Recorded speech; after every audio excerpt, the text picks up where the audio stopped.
Goes for the reverse and finds the gap. Batting এ নেমে দুর্দান্ত শুরু ফরচুন বরিশালের। বিপিএল এর 13তম ম্যাচে টস হেরে ব্যাট করে বরিশাল।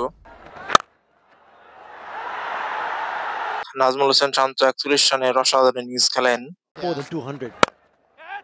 Straight. তামিম ইকবাল আউট 34 বলে 40 রানে 2টি উইকেট নেন কামরুল ইসলাম।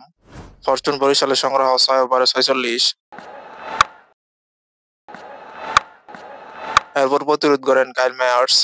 কাইল মায়ার্স চড়াও ব্যাট চালান। 10 ওভারে বরিশালের সংগ্রহ বিনা উইকেট 81। মায়ার্স 50 তোলেন 26 বলে। Mid wicket brings up the half century. 13তম ওভারে বরিশালে 17 রান পার। 17তম ওভারে 150 রান পার বরিশালের। তাওহিদ হৃদয় 18 বলে 23 রান আউট। সুবিধা করতে পারেন অভিজ্ঞ ব্যাটার রিয়াদও, তবে ব্যাটিং অব্যাহত ছিল মায়ার্সের।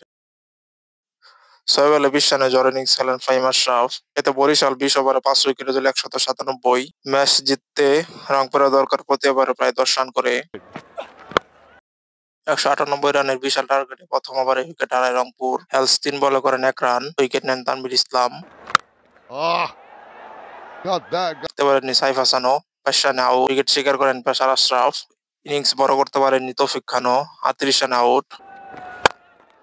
তারপর ইফতিকার ও ফজলুল শাহর জড়ো ব্যাটিং শুরু।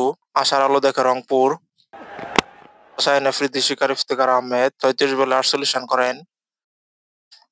10 ওভারে রংপুরের সংগ্রহ 72। 100 রানে 5 উইকেট হারিয়ে ব্যাকফুটে রংপুর দল। 148. Someone's getting underneath it. কিছুক্ষণ পর বিদায় নেন ফজলুল শাহ। ফজলুল আউট 24 বলে 48 রান। 8 ওভারে দরকার আরো 26 রান।